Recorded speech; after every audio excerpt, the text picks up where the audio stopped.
श्री जी जिसके ऊपर कृपा करती हैं, जिस बाबा के ऊपर, वो कहती हैं ये ब्रजवासियों का घर है, यहाँ से आप रोटी लेके आओ और उस रोटी को खा के आपका भजन में मन लगेगा। आज भी बाबा अपनी भोजन की रसोई में ब्रजवासियों का टुकड़ा जरूर लेते हैं। वो कहते हैं इससे मेरा भजन बनता है और राधा रानी की कृपा होती है। संत ही है जो हरि से मिलन करा सकते हैं। संत अगर आपके ऊपर कृपा करता है तो ठाकुर जी को भी आपके ऊपर जबरदस्ती कृपा करनी ही पड़ेगी। बाबा मैं भी आया हूँ। अरे लालू भैया। बाबा एक दिन ठाकुर जी की सेवा के लिए वृक्ष उतारने के लिए थोड़ा वृक्ष पर चढ़े तो अचानक एक सर्प आया, भयंकर काला नाग, तो बाबा की छाती पे आके गिरा। बाबा मतलब प्रेमानंद महाराज। बाबा मतलब प्रेमानंद बाबा के। जो लोग चाहते हैं कि मैं ठाकुर जी को कुछ खिलाऊं, वो संत को खिला दें। ठाकुर उसके हृदय में बैठा हुआ है, वो जो भोजन का रस है वो ठाकुर जी को ही प्राप्त हो जाएगा भैया। हमारे यहाँ एक कहावत है ब्रजभाषा में भैया, बेरो ठाकुर सांचोरी संतन में सद्भाव, जग में ऐसे घूमिए जैसो लग जाए दाव। तो हमारा जो ठाकुर है, जो हमारा इष्ट है बालकृष्ण लाल प्रभु जी, वो ही सच्चे हैं। जो सुख लेत सदा ब्रजवासी, सो सुख सपने में हूँ नहीं पावत, जन बैकुंठ निवासी। राधे राधे। मैं हूँ सौरभ। मैं इस वक्त हूँ वृंदावन की इन कुंज गलियों में। आप देखेंगे मैं एक स्थान पर आया हूँ जहाँ पर प्रेमानंद महाराज जी ने 18 वर्ष तक मधुकरी यानी भोजन मांग कर पाया था। और आप देखेंगे ये घर है, इसी स्थान पर महाराज जी मधुकरी लेने के लिए आते थे। और यहाँ पर बात करेंगे उन ब्रजवासी से, जब महाराज जी आते थे तो कैसी अनुभूति उनको होती थी, और जानेंगे कि आखिर ब्रजवासी का असली आनंद क्या है। आइए चलते हैं आगे। हमारे साथ यहाँ पर लालू भैया हैं और उनके पिताजी भी हैं, जो प्रेमानंद महाराज जी से अत्यंत प्रेम करते हैं और महाराज जी इनसे प्रेम करते हैं। यहीं पर ही मधुकरी लेने के लिए आते थे। भाई लालू भैया को आप जानते होंगे, आपने देखा भी होगा कई बार इनको सोशल मीडिया पर। बाबा मैं भी आया हूँ। अरे लालू भैया। तो बात करते हैं। राधे राधे। राधे श्याम भैया। राधे राधे गुड़िया। राधे राधे। राधे राधे। भैया राधे राधे।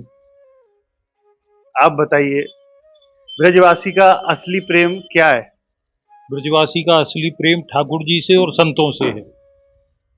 ठाकुर जी भी जैसे जीवन प्राण है ब्रजवासी के लिए, ऐसे ही संत भी ब्रजवासी के लिए जीवन प्राण। और हमारे यहाँ एक कहावत है ब्रजभाषा में भैया, बेरो ठाकुर सांचोरी संतन में सद्भाव, जग में ऐसे घूमिए जैसो लग जाए दाव। तो हमारा जो ठाकुर है, जो हमारा इष्ट है बालकृष्ण लाल प्रभु जी, वो ही सच्चे हैं। और संतों के प्रति सद्भाव रखना चाहिए। वो संत चाहे किसी भी वेशभूषा में हो, उसके प्रति हमें सद्भाव रखना चाहिए। उसे कुछ दो मत दो, लेकिन उसके प्रति सद्भाव हर समय बना रहना चाहिए। फिर आप दुनिया में कैसे भी डोलिए, आपको कोई दूसरे का रंग ही नहीं चढ़ेगा, क्योंकि जो आपका जो इष्ट है, जो आपका ठाकुर जी है, वो सच्चा है आपके मन में। और ठाकुर जी हमारे यहाँ तो बाल रूप में, बच्चे के स्वरूप में ही है। और संत हमारे लिए जीवन प्राण है।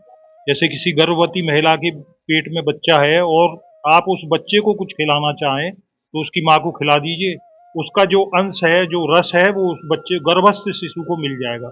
इसी तरह जो लोग चाहते हैं कि मैं ठाकुर जी को कुछ खिलाऊं, वो संत को खिला दें। ठाकुर उसके हृदय में बैठा हुआ है, वो जो भोजन का रस है वो ठाकुर जी को ही प्राप्त हो जाएगा भैया। हम लोगों की ऐसी भावना है, क्योंकि संत ही है जो हरि से मिलन करा सकते हैं। संत अगर आपके ऊपर कृपा करता है तो ठाकुर जी को भी आपके ऊपर जबरदस्ती कृपा करनी ही पड़ेगी, क्योंकि ठाकुर जी भी संतों के अधीन है भैया। तो संतों के प्रति अपनी अच्छी भावना रखें और संतों का हर समय सम्मान करें। हम लोगों की यही भावना। 18 वर्ष तक बहुत लंबा समय होता है। आपने प्रेमानंद महाराज जी को मधुकरी दी तो ठाकुर जी की प्राप्ति हुई। कह रहे हैं कि आप संत को पवा दीजिए भोजन, तो आपको ठाकुर जी की प्राप्ति स्वयं हो जाएगी। तो आपको हुई इन 18 वर्षों में? हाँ बिल्कुल भैया। देखो, ठाकुर जी राधा कृष्ण किसी को साक्षात रूप में तो नहीं दिखते हैं, लेकिन किसी न किसी भाव में तो वो दिखेंगे ही आपको। किसी को स्वप्न में दिखते हैं, किसी को जागृत अवस्था में दिखते हैं, किसी को जड़ में दिखते हैं, तो किसी को चेतन में दिखते हैं। लेकिन ठाकुर जी दिखते जरूर हैं। कोई कहता है कि मुझे तो नहीं दिखाई दिए, नहीं दिखाई दिए तो वो आपके अनुभव में जरूर आएंगे, क्योंकि अनुभव ही सबसे बड़ी चीज है। हम कहीं जा रहे हैं और ठाकुर जी की कृपा हुई तो वो ऐसे संत से आपका मिलन करा देंगे जिनको ठाकुर जी का साक्षात्कार प्राप्त हुआ। तो भैया ये सबसे बड़ी उपलब्धि है बाबा महाराज की। और देखो, हमारे यहाँ बहुत से लोग आते हैं माधुपुरी करने के लिए, तो हमारा उसमें कोई यश वैभव और कुछ भी नहीं है। श्री जी जिसके ऊपर कृपा करती है, वृंदावन में हजारों सैकड़ों साधु हैं, लेकिन श्री जी जिसके ऊपर कृपा करती हैं, जिस बाबा के ऊपर, वो कहती हैं ये ब्रजवासियों का घर है, यहाँ से आप रोटी लेके आओ और उस रोटी को खा के आपका भजन में मन लगेगा। बहुत से साधु महात्मा है वो इसीलिए भंडारों में प्रसाद नहीं पाते हैं, क्योंकि वहां पर पता नहीं कैसा धन लगा हुआ है। वो ब्रजवासियों के लिए, वो ब्रजवासियों की वकालत इसी वजह से करते हैं कि इनके घर में ठाकुर जी की सेवा है, गऊ की सेवा है और संतों की सेवा है, तो तीनों सेवाएं एक जगह हो रही हैं। और फिर ये ठाकुर जी को अपने बच्चे के स्वरूप में मानते हैं। और भैया बच्चे से कौन, आप कलयुग में ही देख लो, सबको अपने बच्चों से प्यार है, हमें अपने ठाकुर जी से प्यार है, और ठाकुर जी से संतों को प्यार है, और संतों को ठाकुर जी से प्यार है, तो दोनों एक दूसरे के पूरक हैं भैया। तो बाबा महाराज की बड़ी कृपा है, बाबा जैसे महाराज आज धराधाम पे हैं, उनके दर्शन हैं भैया, सबसे बड़ी बात तो ये है। और फिर बाबा निष्कपट आदमी है, न किसी से कोई उनकी आकांक्षा नहीं है कि मुझे कुछ किसी से कुछ चाहिए। उन्हें आज भी बाबा अपनी भोजन की रसोई में ब्रजवासियों का टुकड़ा जरूर लेते हैं। वो कहते हैं इससे मेरा भजन बनता है और राधा रानी की कृपा होती है। बस खाली रोटी से कुछ नहीं होता है, रोटी आप कहीं से भी ले लो, लेकिन ऐसे सात्विक घर से रोटी लो जहाँ भजन होता हो, ठाकुर जी की सेवा होती हो, गौ की सेवा होती हो और संतों का सम्मान हो, तो उस रोटी को खाने से आपकी भजन में वृत्ति बनेगी, और जिसकी भजन में वृत्ति बन गई उसको ठाकुर जी का साक्षात्कार हो गया। आप बताइए लालू भैया, आपको तो महाराज जी का बचपन से ही संग रहा है। बाबा मैं भी आया हूँ। अरे लालू भैया बाबा बहुत स्नेह रखते थे। बाबा कहते थे कि अरे बच्चा, हमारे साथ मतलब ऐसी औपचारिकता नहीं कि हम महाराज जी तुमसे ना, ऐसी औपचारिकता नहीं। बाबा तो कहते थे बच्चा तुम तो हमारे दोस्त हो। बाबा ऐसे जैसे घर में बाल सुलभ, अपने घर के जैसे हमारे घर के बड़े बूढ़े बच्चों से स्नेह रखते हैं, तो ऐसे ही बाबा स्नेह रखते थे। और बाबा के स्नेह का ही परिणाम ये है कि बाबा की जो शिक्षा थी वो इस बात पर थी, बाबा का प्रयोजन था जो सहज शिक्षा देने का, वो यही था कि सत्संग जीवन में बहुत आवश्यक है। जैसे गोस्वामी जी महाराज ने कहा है कि एक घड़ी आदि में पुण्य याद, तुलसी संगत साधु की हरे कोटि अपराध। श्री हनुमान जी महाराज जब ठाकुर जी से मांगते हैं तो वो मांगते ही हैं कि सत्संग दीजिए। भगवान के जो भी उत्तम उत्तम भक्त हुए हैं उन्होंने उनसे प्रार्थना यही करी है, बार बार बर मांगो हर्ष देव श्रीरंग पद सरोज अनुपायनी भक्ति सदा सत्संग। तो बाबा का आना, संतों का आगमन, बाबा के अलावा और जो भी महापुरुष कृपा करके पधारे, उन सबका उद्देश्य केवल यही है कि संतों का संग किसी प्रकार से जुड़ना चाहिए। संत मधुकरी करने आए तो उनका संग हुआ, थोड़ी देर के लिए हुआ, मिनट 2 मिनट के लिए हुआ। दर्शन करने या ठाकुर जी के मंदिर देवालय गए, यमुना जी किनारे गए, अन्य किसी स्थान पर गए, वहां साधुओं का दर्शन हुआ, प्रसाद पाते हुए दर्शन हुआ, वो आपको कुछ उत्तम शिक्षा दे रहे हैं तो उनका दर्शन हुआ, किसी भी प्रकार से उनका संग हुआ, उनकी द्वारा मिली हुई अच्छी शिक्षा आपके जीवन में भले थोड़ी सी उतरे, थोड़ी करके उतरती जाए, उससे जीवन में परिवर्तन होता है। तो बाबा का ही माध्यम अगर आप देखें, उनसे जुड़ना आना, वो तो उनका स्नेह है, वो अलग बात है। उससे भी विशेष बात यह है कि उनके द्वारा मिली हुई उत्तम शिक्षा, सत्संग हमारे जीवन में कितना उतरता है। जितना ज्यादा से ज्यादा उतरता जाए, जैसे ठीक वैसे ही है जैसे कि आपको उत्तम घी मिले, गाय का सुंदर घी मिले, आप उसको इकट्ठा पी नहीं सकते। अगर आप पियोगे तो आपके पेट में पचेगा नहीं। थोड़ा आप पीते जाइए, व्यायाम करते, व्यायाम अर्थात अपने जीवन को परिष्कृत करते जाइए और संतों की उत्तम शिक्षा को अपने जीवन में ग्रहण करते जाइए, तो वो घी पचने लगेगा, अर्थात वो सत्संग पचने लगेगा। उनके द्वारा बताई हुई उत्तम शिक्षा को ग्रहण करते जाइए। अपने जीवन के जो हमारे सामान्य कर्म है, जैसे हम सामान्य गृहस्थ जन है, तो अपने जो हमारे सामान्य कर्तव्य हैं, जीविकोपार्जन करना, अपने परिवार के सदस्यों की जो भी हमसे सेवा बन सकती है वो करना, अतिथियों का सत्कार करना, अपने बंधु बांधवों से मिलना, उसके साथ साथ जो उचित समय मिल पाए, थोड़ा सा समय, उसमें जो संतों की सेवा बन जाए, जैसी ठाकुर जी की इच्छा, जैसी श्री जी की कृपा, वो करना। उसमें उनके सबके बीच में केंद्र में यही बात है कि संतों के द्वारा मिला हुआ सत्संग आपके जीवन में कितना उतरा और आपने उसको पचाया कितना। अर्थात उन्होंने बात तो आपको बहुत सारी बताई, संत तो जब आएंगे जब आपको अच्छी शिक्षा देंगे, उस अच्छी शिक्षा को आपने अपने जीवन में कितना अपनाया और अपनाने के बाद आपके जीवन में व्यवहार में वो शिक्षा कितनी आई, आप उसको प्रयोगात्मक रूप से कितना चरितार्थ कर पाए, वो सबसे ज्यादा महत्वपूर्ण है।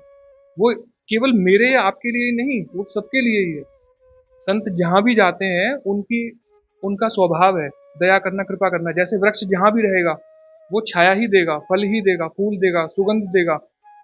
आप वृक्ष के नीचे बैठेंगे आपको विश्रांति देगा। तो आप संतों के पास जहां भी जाइए, वृंदावन में बहुत सारे संतों के स्थान है, बहुत सारे संत भगवान विराज रहे हैं, तो आप जाएंगे तो वो आपको अच्छी शिक्षा देंगे। आपको किसी ठाकुर जी के मंदिर में जाते हैं, वहां संत भगवान को मिलेंगे, वो आपको ठाकुर जी का प्रसाद देंगे, ठाकुर जी की सुंदर कथा सुनाएंगे, ठाकुर जी के नाम का प्रभाव बताएंगे। तो उसके बाद फिर आपको वो यही कहेंगे, बच्चा नाम जप करो, भगवान नाम जप करो, संतों की सेवा करो। जैसे गौरांग महाप्रभु ने कहा है इस कलिकाल के लिए विशेष, जीवे दया नामे रुचि और वैष्णव सेवा। तो महाप्रभु जी का आशय इसीलिए है, वो महाप्रभु जी उद्भट विद्वान है अपने समय के, उनके द्वारा लिखे हुए ग्रंथ हैं, उसमें अति उत्तम शिक्षा है। किंतु सामान्य शिक्षा यही है कि आप जीव मात्र पर दया करिए, भगवान नाम जप करिए और वैष्णवों की सेवा करिए। वैष्णव सेवा से मतलब आप साधुओं की सेवा करिए, आप गौ सेवा करिए, ब्राह्मणों की सेवा करिए, और इसके अलावा आप पर और समय है, आपके पास उपचार है, तो जो देव स्थान है, साधुओं के स्थान है, वहां जाकर आप अधिक से अधिक जो सेवा करते हैं करिए, अच्छी बात है। इसके अलावा मानव मात्र के प्रति दया रखिए, उनकी सेवा करिए और अपने जीवन के जो सामान्य कर्तव्य हैं उनका साथ साथ पालन करते रहिए। ये बाबा जो कुछ बताते थे उस बात का सार बताता हूँ आप। बाबा तो बात अपनी बहुत सारी बताते, बाबा अपने बहुत सारे अनुभव बताते थे, अपने विलक्षण अनुभव बताते थे बाबा। एक बार बाबा ने बताया था कि बच्चा जब हितधाम में रहते थे पहले, वहाँ छोटी सी एक कोठरी थी, तो वहाँ एक वृक्ष है मोरचली का, उसके ऊपर एक लता थी। तो बाबा एक दिन ठाकुर जी की सेवा के लिए वृक्ष उतारने के लिए थोड़ा वृक्ष पर चढ़े, तो अचानक एक सर्प आया, भयंकर काला नाग, तो बाबा की छाती पे आके गिरा। बाबा मतलब प्रेमानंद महाराज। बाबा मतलब प्रेमानंद बाबा के। और बाबा बोले बच्चा हमारी तो हालत खराब, ये तो हुआ क्या अब ना। बाबा बोले हमारी तो सांस ही रुक गई बच्चा, अब क्या करें। तो बाबा ऐसे वृक्ष को पकड़े हुए थे, ऐसे पकड़े ही रह गए। अब वो वृक्ष और उस वृक्ष से गिरा हुआ सर्प, वहां उस समय न जाने क्या लीला थी। बाबा बोले बच्चा तुमसे बस क्या कहें, वो समय तो होश ही नहीं रहा। पर वो सर्प अचानक चुपचाप से ऐसे धीरे से सरक के उतरा पैरों की तरफ से और चला गया। बाबा बोले घबरा के हम, हाथ हमारे छूट के हम नीचे गिरे धड़ाम, बस उस दिन तो बच ही गए। एक बार बाबा ने ऐसे ही एक देखा, बाबा जहाँ विराजते थे जिस कुटिया में, उससे ऊपर एक संत निवास था, कुटिया थी छोटी सी, तो वहां पर लगभग एक बिलख के बराबर का एक सर्प बाबा ने देखा। उसके फन भी था, और वो जैसे कुंडली मारते हैं छोटी सी, उसने कुंडली भी मारी, और वो जहाँ ऊपर संत थे वो डर गए उसको देखकर, उसकी फुंकार भी थी। पर बाबा बोले बच्चा जैसे कोई चोर कूदता है ऐसे वो दूसरी मंजिल से कूदा पहली पर, पहली से कूदा नीचे आंगन में, और आंगन से उस धाम के गेट पर कूदकर बाहर भाग गया वो। तो ब्रज में यहाँ पर ऐसे ऐसे विलक्षण जीव भी हैं, कभी ऐसे रूपों में आकर संतों के सामने कुछ लीला होती है, कभी गौओं के बीच में कुछ उनको विलक्षण अनुभव होते हैं, कभी जहाँ संत प्रसाद पा रहे होते हैं वहां उनके बीच में कुछ अनुभव होते हैं, कभी उनको ब्रजवासियों के बीच में कुछ अनुभव होते हैं। एक बार बाबा यहाँ आते थे, सामान्य दिनों की तरह बाबा आए हुए थे, तो बाबा कुछ चर्चा कर रहे थे, मैं भी बाबा से कुछ कहने लगा। तो तब मैंने बीच में कहा, मैंने कहा अरे बाबा मैं कुछ ज्यादा तो नहीं बोल गया। तो बाबा बोले ना, तुम बच्चा जो बोल रहे हो वो तुम बोलते रहो। मैं फिर कुछ और कहने लग गया। अब मेरे स्मरण में नहीं है, न जाने क्या क्या बात हुई, ऐसी बहुत सारी बात मैंने उनसे कह दी। फिर मुझे लगा अरे मैं क्या बोलता जा रहा हूँ बाबा के सामने। उनका बाबा मैं थोड़ा उद्दंडता तो नहीं कर रहा आपके सामने। बोले बच्चा असल बात यह है कि हमारे मन में कुछ जिज्ञासा थी, अब वो हम पूछें किससे, कहें किससे, तुम्हारे सामने भी नहीं कह सकते थे, कुछ संकोच। लेकिन जो कुछ तुमने कहा वो तुम्हें नहीं पता, तुमने जो कुछ हमारे लिए हमारे सामने कहा है वो किसी अज्ञात शक्ति की प्रेरणा से तुम्हारे माध्यम से वो सारी बातें हमने सुन ली और हमारी उस जिज्ञासा का समाधान हो गया। लेकिन तुम्हारे स्मरण में वो इसलिए नहीं रहेगी क्योंकि जो बात तुमने कही वो किसी प्रेरणा से तुम्हारे द्वारा कही गई। तो ऐसी लीलाएं संतों को ब्रजवासियों के माध्यम से होती हैं, ब्रजवासियों को संतों के माध्यम से दर्शन होते हैं, या कोई संतों की से उत्तम शिक्षा मिलती है। बात केवल और केवल यही है जो भगवान श्री कृष्ण ने कहा था अपने धाम प्रयाण के समय। ब्रजवासियों से कहा था संतों को मेरा स्वरूप मानना, संतों से कहा था ब्रजवासियों को मेरा स्वरूप मानना, संतों और ब्रजवासियों को दोनों को कहा था कि एक दूसरे के प्रति भावना यही रखना कि ये मेरे स्वरूप है, मैं इन्हीं के बीच में तुमको मिलूंगा, इन्हीं के बीच में मेरा अनुभव होगा। तो संतों के साथ में ये इनके इन प्रकार कैसे भी अपनी तरफ से सद्भावना रखते हुए उनका संग कैसे मिले, जिससे हमें अच्छी शिक्षा प्राप्त हो, ये प्रयास करना चाहिए। अब तो महाराज जी एक बड़ा विशाल वृक्ष हो चुके हैं, मतलब बरगद का हर एक को छाया दे रहे हैं, जी राधा नाम का जी जब बता रहे हैं। तो आप बताइए, उन जो महाराज जी आप कभी मिलने जाते हैं, उनसे दर्शन करने के लिए जाते हैं? कि देखिए पहले 1 साल के लगभग हो गया तब गए थे मिलने के लिए, लेकिन उसके बाद अब उनके बाबा के पास में आने वाले जो आगंतुक लोग हैं, वहाँ संख्या बहुत बढ़ गई है। पहले लगभग मान लीजिए अगर 100 लोग आते थे तो अब वो 100 के 400-500 हो गए हैं। आने वाले दिनों में लगता है 1000 हो जाएंगे। वहाँ संख्या बहुत हो गई है, आने जाने वाले लोगों का वहाँ भीड़ भाड़ बहुत हो गई है। लेकिन इन सब ये सारी बातें तो एक तरफ, बाबा के मन में जो हमारे प्रति स्नेह है वो अब भी वैसा ही है, उसमें कोई कमी नहीं है, वो अब भी वैसा ही है। जैसे गंगा जी की धारा चल रही है, वो सूखी नहीं है ना, धारा बराबर अनवरत प्रवाह जारी है। तो ऐसे उनके मन में हमारे प्रति जो स्नेह है उसमें कोई कमी नहीं है। बाबा से जब मिलना हुआ था तब मैंने बाबा से पूछा था कि बाबा आपका मन करता है उधर आने का? तो बाबा बोले बच्चा आप तुम्हें क्या बताएं, बात तो असल ये है कि मन तो करता है, याद तो उधर आती है कि जाएं मधुकरी करके आए, लेकिन हमारे जाने से पहले ही वहाँ इतनी भीड़ पहुंच जाएगी कि हमारे लिए जगह बचेगी नहीं, तुम्हारा घर पूरा भर जाएगा। तो इसलिए बच्चा आप यहीं से स्मरण कर लेते हैं। फिर मैं बाबा से पूछा कि बाबा हमारी याद आती है? बोले अरे बच्चा वो तो कुछ कहने की बात ही नहीं है, वो तो विस्मरण का विषय ही नहीं है। ब्रजवासियों के प्रति बोले केवल तुम्हारी नहीं, जो भी ब्रजवासी हमारे संपर्क में थे, तुम्हारे अलावा और जो कोई भी ब्रजवासी हमारे संपर्क में रहे, जिन ब्रजवासियों ने भी हमारे प्रति स्नेह रखा, उनका स्मरण अभी भी है। तो यानी बाबा को ऐसा नहीं केवल हमारे प्रति हो, यहाँ तो ये एक बात सामने आ गई थी, जिन किसी भी ब्रजवासियों से बाबा जुड़े हुए थे, बाबा के स्मरण में आज भी वो सब के सब ब्रजवासी अनवरत हैं, बराबर हैं। बाबा किसी को भूले नहीं है। उन पुराने लोगों में से कोई अब भी बाबा को मिलता है तो बाबा उससे अब भी वैसे ही स्नेह से मिलते हैं, उनके स्नेह में कहीं कोई कमी नहीं है। जो लोगों का बाहर बाबा जो प्रचार कर रहे हैं, बाबा जो चीजें बता रहे हैं, वो अच्छी बात है, वो ठीक है। उसमें से जिसको जो अच्छा समझ में आए वो ग्रहण कर ले, जिसको नहीं समझ में आए वो उसके सिर से ऊपर से चला जाएगा। लेकिन उन सब बातों के अलावा एक तरफ मैं करके बताऊं, ब्रजवासियों के प्रति जैसा उनके मन में स्नेह था वो अब भी अनवरत जारी है, उसमें कहीं कोई कमी नहीं है। बहुत सुंदर आपने बताया। आप बताइए कि बाहर से अनेकों अनेक भक्त यहाँ पर आते हैं, वृंदावन में वास कर जाते हैं, और आप तो यहाँ पर खाटी, और हम तो खाटी ब्रजवासी, यहीं से जन्म हुआ है, यहीं पर ही है। तो क्या अंतर पाते होंगे वो जो बाहर से आकर यहाँ पर वास कर रहे हैं और हम लोग? देखो भैया, ऐसा है कि जो लोग बाहर के हैं, जो यहाँ रह रहे हैं, और जो ठाकुर जी के प्रति जिनका स्नेह है और संतों के प्रति स्नेह है, उनको तो ब्रज का भाव मिलेगा। और बाकी जो यहाँ मनोरंजन के लिए आए हैं, अपनी इच्छा पूर्तियों के लिए आए हैं, तो वो तो एक भिखारी हैं। वो तो यहाँ मांगने के लिए आए हैं, जो उनको वस्तु मिल गई चले जाएंगे यहाँ से। फिर धाम के प्रति उनके मन में कोई स्नेह नहीं है। वाणी में लिखा हुआ है ना, खंड खंड है जाए तन, खंड खंड सतूक, वृंदावन नहीं छाड़िए, छाड़ वो है बड़ी चूक। तो भैया जिन लोग, अब बाबा महाराज हैं प्रेमानंद जी, उन्होंने अखंड वृंदावन वास का अपना निर्णय ले रखा है। उन्होंने कहा यहाँ वृंदावन से बाहर नहीं जाऊंगा, ये उनकी निष्ठा है। कहीं का भी हो आदमी, अगर उसका धाम के प्रति प्रेम है और संतों के प्रति प्रेम है, तो वो सबके लिए पूज्य है। बाकी अगर वो यहाँ पे खाली सिर्फ अपना प्रदर्शन करने के लिए आया है कि मैंने इतनी बड़ी कोठी बना रखी है, मैं इतने साधुओं को भंडारा करता हूँ, वो सब उससे कुछ नहीं है। आप किसी को आधी रोटी का टुकड़ा दीजिए, लेकिन उसको अपरस से दीजिए, अमनिया से दीजिए। अमनिया से मतलब यही रहता है कि हमारी रसोई में जो भी चीज बनी है और हम जिन संत को देंगे, वो उस प्रसाद को लेके अपने ठाकुर जी का भोग लगाएंगे, तो भैया वो अमनिया है। उससे पहले हमने उसको चाख लिया तो फिर वो क्या हो गया? वो तो फिर अपनी उसका स्वाद वो हो गया। भैया जो माधुपुरी लेके जाते महात्मा आज भी हमारे घर से, वो पहले अपने जो उनके घर में ठाकुर जी विराजमान है उनका प्रसाद लगाते हैं।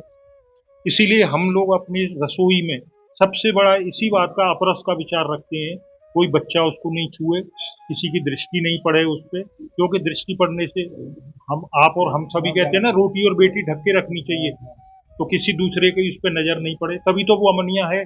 उसका भैया वो अपने घर पे ठाकुर जी का प्रसाद लगाते हैं। अगर उसमें कोई भी त्रुटि है वो तो ले जाके लगा देंगे, लेकिन उसका जो अपराध का वो है वो हमको लगेगा। इसीलिए भैया इस अपराध बोझ से बचने के लिए ठाकुर जी की, चाहे आप आधी टुकड़ा दीजिए, एक टुकड़ा दीजिए, जो भी सब्जी है वो दीजिए, लेकिन उसको दीजिए ऐसा कि वो अपने ठाकुर जी का प्रसाद लगाएं और फिर उस प्रसाद को वो पाएंगे। तो भैया खाली यही है, बाहर के लोग इतना अपरस का विचार नहीं करते हैं। वो दुकान वाले से कहते हैं लाओ दे दो, चखा दो हमको, वो ऐसे लिया, खा लिया, फिर उसी से हाथ से प्रसाद पकड़ लिया। भैया देखो, जो ठाकुर जी की सेवा में जो अपराध है उनसे बचना चाहिए। ठाकुर जी की सेवा में अपरस का विचार रखना चाहिए। वो हमारा मालिक है, बच्चा है, सब कुछ है, लेकिन हम हाइजेनिक तो रहना चाहिए ना। आपने कोई चीज अभी खाई है, उसको हाथ धोइए आप पहले, फिर उसके लिए, उसका प्रसाद के लिए। तो भैया आप किसी भी साधु महात्मा को कोई भी चीज आप देते हैं तो वो आपके उससे पहले आप उसको इस्तेमाल मत करिए। जब आपने साधु को दे दिया, वो अपने घर पे अपने ठाकुर जी का प्रसाद लगाएंगे, उसके बाद आप। तो बाहर के लोग में और यहाँ के ब्रजवासी में, जैसा भैया आपने बताया, बस सबसे बड़ा अंतर यही है, मन के भावों का अंतर है। आपके मन के भाव ऐसे हैं कि ये जो प्रसाद जा रहा है या जो मधुपुरी जा रही है, ये ठाकुर जी के लिए प्रसाद में जाएगी।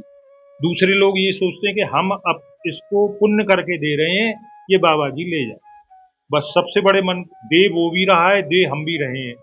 वो किलो दे रहा है मिठाई, 5 किलो फल दे रहा है, हम एक केला दे रहे हैं। लेकिन हमारे मन की जो भावना है वो ये है कि ये हमारा एक केला पहले श्री जी को भोग लगेगा, उसके बाद महात्मा प्रसाद। उनका मन का भाव ये है कि हम अपनी नजर को ऊपर उतार रहे हैं, हम अपनी गृह दशाओं को कम कर रहे हैं, इसलिए बाबा जी को दान दें। बस हमारी तो यही है, हमारा किसी से बैर भाव नहीं। वो बाहर से आए हैं या यहाँ रहें, धाम की प्रति निष्ठा करें, और जो चाहिए वो यमुना जी से लें, श्री जी से लें, बिहारी जी, राधा वल्लभ, राधा रमन लाल जी से लें, लेकिन मन के भाव ऐसे रखें ठाकुर जी के प्रति, ब्रजवासियों के प्रति और संतों के प्रति। वो यहाँ वृंदावन में रहें, खूब रहें भैया, और अपने परिवार को लेके रहें, लेकिन धाम के प्रति जो निष्ठा है, यहाँ की लताओं को नहीं काटें, यहाँ की जो रज है उसके प्रति सम्मान अपना रखें। ये नहीं कि हमारे उसमें एक झाड़ी आ गई है, अब इसको कटवा दो, अब वो पता नहीं किस रूप में है, कैसे है। राजेंद्र दास जी बताते हैं, वर्धमान वाली कुंज में एक वृक्ष था, जब उसके मालिक उसको कटवाने लगे तो उसमें से रक्त निकलने लगा। उन्होंने उसके मालिक से कहा कि हम काशी के ब्राह्मण हैं और यहाँ वृंदावन में रह के भजन कर रहे हैं, दूसरा वृक्ष हमारी पत्नी है, तो उन्होंने उसको यथावत छोड़ दिया। तो भैया यहाँ का पत्ता भी, यहाँ का फल फूल, कोई भी जो भी लता है, वो सब पता नहीं कौन किस रूप में यहाँ पे भजन कर रहा है। ठाकुर जी से उसने मांग के लिया है कि मैं यहाँ पे भजन करूं, तो भैया फिर यहाँ की लताओं का पहले, सबसे पहले सम्मान है। यहाँ की लता हैं, वृक्ष हैं, आप तटीय स्थान में चले जाइए, आप निधिवन में जाइए, वहाँ का एक पत्ता भी बाहर नहीं जाता भैया, क्योंकि उनका ये मान्यता है कि ये सब साधु संत हैं, ये कितने वर्षों से यहाँ पे तप कर रहे हैं, अपना भजन कर रहे हैं, और उन्हीं को श्यामा शाम के प्रत्यक्ष दर्शन होते हैं। जो कहते हैं ना वृक्षों में क्या है, तो उन्हीं वृक्ष और लताओं में ही श्यामा शाम के दर्शन है। ठाकुर जी आज भी लता निकुंजों में ही विराजते हैं। निधवन में भी स्वामी जी ने जो प्रकट किया बांके बिहारी लाल को, वो निकुंज में से ही प्रकट किया है भैया। हम इन निकुंजों को ही नष्ट करते जा रहे हैं, तो फिर भैया उस वृंदावन के स्वरूप को, चाहे वो बाहर का ब्रजवासी उसको नष्ट करे या हम उसको नष्ट करें, तो भैया अपराध के भागी तो हम दोनों ही हैं। तो भैया सबसे बड़ी बात, आप तो इतना वो करते हैं, सबके लिए आपका इतना सम्मान है, आपके प्रति तो भैया सब साधु लोग इतना स्नेह, आपको अपने बच्चा जैसा समझते हैं। तो भैया आप तो इसी में प्रयासरत हैं कि कहीं भी लताओं जहाँ हैं उनका संरक्षण हो। आप जो नई नई नई लगा सकते हो लता, तो कम से कम जो पुरानी है उनका तो संरक्षण करो भैया। तो भैया आपकी बड़ी कृपा, आपकी बड़ी कृपा भैया, जय हो भैया। तटीय स्थान में तो ऐसा कहा जाता है कि आज भी वृक्ष शिकायत करते हैं महाराज जी से, अगर कोई किसी ने कुछ छू लिया या पत्ती भी तोड़ ली तो ठाकुर जी के रूप में ही विराजमान है। तो जब भी आप ब्रज में आए तो सबसे पहले यहाँ की जीवों में आप ठाकुर जी को मानिए, और जो वृक्ष हैं उनका बहुत सम्मान कीजिए, ब्रजवासी को सम्मान कीजिए। अब लालू भैया से एक बार बात और कर लेता हूँ। लालू भैया, बाहर भी आप नौकरी करते हैं, जाते हैं, जब आप जाते हैं तो वहाँ पर क्या अंतर पाते हैं वृंदावन में आकर और वहाँ जाकर? देखिए, बाहर जाना पारिवारिक उद्देश्यों की पूर्ति के लिए आवश्यकता है। जैसा कि मैंने कहा कि जीविकोपार्जन करना हमारे लिए आवश्यकता है। जीविकोपार्जन करने के लिए धन चाहिए। धन का अर्जन करने के लिए आप कहीं ना कहीं व्यापार करेंगे, कहीं नौकरी करेंगे, कुछ ना कुछ काम तो आपको करना ही है, यहाँ नहीं तो बाहर सही। लेकिन यहाँ से बाहर जाना, उतने समय के लिए रुकना, फिर वापस आना, एक सप्ताह में आना लौटना, तो जितने समय यहाँ से दूर रहना, तो वो अनुभव ऐसे ही रहता है कि जैसे अपने घर से, अपनी माँ से, अपने पिता से दूर रहना, ऐसे ही अपने घर से, अपने वृंदावन से दूर रहना। अंतर वही है कि जो सुख अपने माता पिता की, अपने घर के, अपनी दादी बाबा की गोद में मिलता है, वो आपको घर के बाहर आपके जो रिश्तेदार हैं, आप खुद ही सामान्य इस बात को सोचिए कि जो सुख आपको अपने माता पिता की गोद में मिलेगा, अपने दादी बाबा के कंधे पर बैठकर मिलेगा, वो आपको अन्य आप किसी स्थान पर चले जाइए, वहाँ बहुत सुख सुविधा हो, बहुत आलीशान वहाँ पर घर हो, बहुत अच्छी अच्छी सुविधाएं हो, वो आपको बहुत स्नेह भी करें, किंतु वहाँ आपको उस सुख का अनुभव, उस आत्मीयता का अनुभव नहीं होगा जो आपको अपने माता पिता, अपने दादी बाबा की गोद में उनके कंधे पर चढ़ के खेलने में होगा। तो ऐसा ही अनुभव यहाँ वृंदावन में रहने और बाहर जाने में होता है। बाहर जाना, वहाँ औपचारिकता है, वो मन में बात बसी हुई है कि हाँ बाहर गए हैं, काम किया है, लेकिन लौटना है। यहाँ ठहराव नहीं है, ये घर नहीं है। चित्त तो रहता है वृंदावन में, हाँ, लेकिन देह वहीं रहता है। बस यही है कि जैसे आप गाय को खूंटे से बांध दें, कितनी रस्सी को थोड़ा सा बड़ा कर दें, गाय इधर उधर घूमेगी फिरेगी, लेकिन लौटेगी फिर वहीं अपनी रस्सी पर। तो ऐसे ही गाय का तो एक सामान्य मैंने उदाहरण दिया, बात यही कहने की है कि मन तो यहीं लगता है, ये मन यहीं जम रहा है। आगे बाहर कहीं भी चले जाओ, घूम फिर आओ, कुछ भी काम कर लो, नौकरी के अलावा अगर कहीं घूमने जाओ, कहीं किसी से मिलने जाना हुआ, वो भी पारिवारिक आवश्यकता है।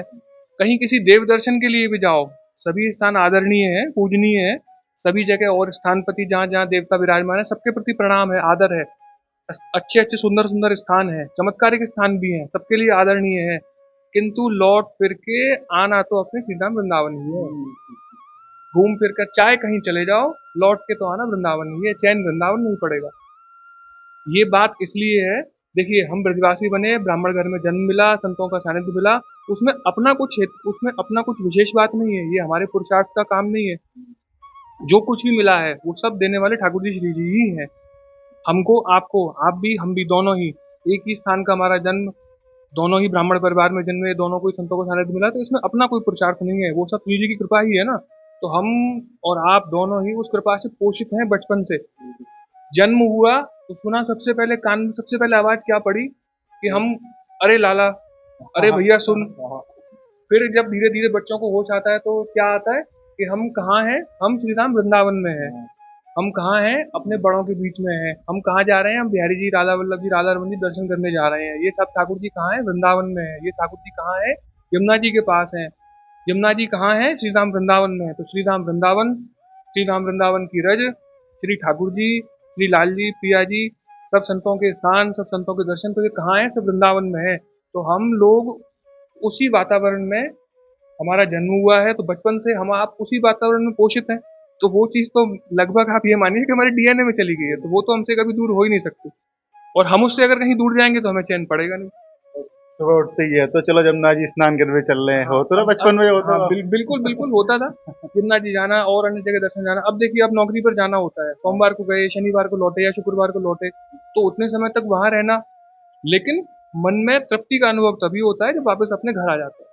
चाहे अपने घर आकर किसी भी प्रकार की सुख सुविधा का अभाव हो, सुविधा हो ना हो, कुछ भी हो, लेकिन मस्तिष्क में संतुष्टि तृप्ति तभी आती है, हाँ भैया आ गए वृंदावन, आ गए जी, आ गए, बस इसके अलावा कुछ नहीं। जाओ कहीं भी, घूमो फिरो, लौट कर आ जाओ, किंतु संतुष्टि चैन तो श्री राम वृंदावन में ही है। बहुत सुंदर बातें आपने बताई महाराज जी के बारे में। अब माता जी से बात कर लेता हूँ, जिनका हमेशा महाराज जी अपने सत्संग में चर्चा करते हैं। बताते हैं कि बरसाना की सखी थी, उनके यहाँ से मैं भोजन लेने जाता था। देखिए माता जी, राधे राधे। राधे राधे भैया जी, राधे राधा वल्लभ क्षीरवंश। श्रीमदन महाराज जी को आपने बड़ा मधुकरी दी है, भोजन पवाया है 18 वर्ष तक। हाँ भैया, ये सब ठाकुर जी की कृपा है, हम तो क्या कर सकते हैं, सब ठाकुर जी श्री जी करवाती हैं। उनके ही कृपा से सब कुछ, संतों को देना लेना, हम तो कुछ करने लायक है नहीं है। और बाकी हमारे ऊपर हमारे बड़ों की कृपा रही है, जो उन्होंने हमसे ये कहा कि संतों को, जो भी संत आए उनको कुछ भी दो, थोड़ा बहुत दो, क्योंकि ठाकुर जी को हम वैसे तो कुछ नहीं खिला सकते, लेकिन संतों के मुख से ही उनके पास जाता है, ऐसा उनका विचार था। और यही हमने अपने जीवन में उतारा। और जो कुछ रसोई बनती है, थोड़ी बहुत जो भी, उसमें से हम यही कोशिश करते हैं कि जो भी संत महात्मा आए उनको थोड़ा बहुत हम जरूर दें, अपने उसमें से, अपने भोजन का, अपने घर के गृहस्थी के लिए जो बना रहे हैं, यही हमारा भाव है। आपके घर को चुना बहुत बड़ी बात होती है एक संत के जरिए। लेकिन ऐसा कहा जाता है कि जब भी आप भोजन बनाओ तो ठाकुर जी का नाम लेकर बनाओ, तो आप कैसे बनाती थी जब भोजन बनाती हैं तो? अब जब तो उस समय का तो हमें ये ध्यान नहीं है, पर हाँ हमारे पिताजी भी हमसे यही कहते थे कि बेटा करते रहो काम और जपते रहो नाम। ठाकुर जी के लिए नाम के लिए अलग समय नहीं मिलेगा। और बाकी जब तुम रसोई बनाती हो तो जब ठाकुर जी का नाम लोगी तो उसमें अपने आप ही मिठास आएगी, अच्छे गुण आएंगे और सबके लिए वो अच्छा रहेगा भोजन।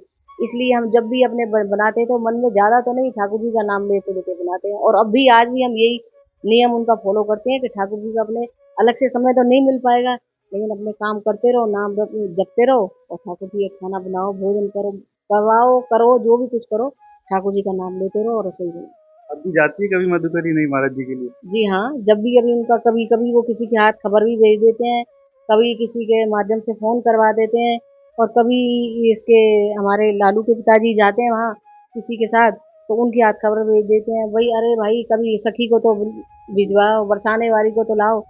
तो ये जब भी कभी मतलब वो भेजते हैं खबर तो तुरंत हम उनके लिए घिया की सब्जी और रोटी बना के उनके लिए ले जाते हैं, उसी को वो माथे से लगा के सिर चढ़ा के ले लेते प्रसाद पाते। बहुत सुंदर। आप भी मधुकरी बनाती थी साथ में? साथ में बनाते थे हम कहीं। तो दर्शन करने जाती है महाराज जी के कभी? हाँ, कभी कभी चले जाते हैं, जैसे टाइम मिलता है तभी चले जाते हैं। तो क्या चर्चा होती है, कुछ होती है? वही महाराज जी राजी खुशी पूछते हैं और बैठाड़ते हैं, भोग प्रसाद देते हैं, दर्शन करते हैं महाराज जी। कहते नहीं है कि कभी घर की बहुत याद आती है, मैं तो आ नहीं पाता? नहीं, अब तो बहुत उनके वो स्वास्थ्य की परेशानी है, इसलिए घर पे नहीं आते, हम दर्शन करने चले जाते, वहीं चले जाते। राधे राधे। देखिए, अब तक हमारे साथ रहे वो ब्रजवासी जिन्होंने यहाँ पर श्री प्रेमानंद महाराज जी ने 18 वर्ष तक मधुकरी यानी भोजन मांग कर खाया, और ऐसा इन्होंने उनके बारे में चर्चा की, बताया कि उनके जो भी बातें बताते थे आज उन पर अमल करते हैं। और प्रेमानंद महाराज जी के बारे में इन्होंने बताया कि क्या चर्चा करते थे, क्या चर्चा होती है। महाराज जी की इच्छा होती है कि अभी भी मधुकरी लेने के लिए यहाँ ब्रजवासी के घर पे आऊँ, लेकिन काफ़ी भीड़ होने के कारण यहाँ पर नहीं आ पाते हैं। और जिस तरीके से माता जी ने बताया कि जब भी महाराज जी बुलाते हैं, जब भी महाराज जी मधुकरी मंगाते तो उनके लिए यहाँ से भेज देते हैं। यही ब्रजवासी का असली प्रेम है। राधे राधे।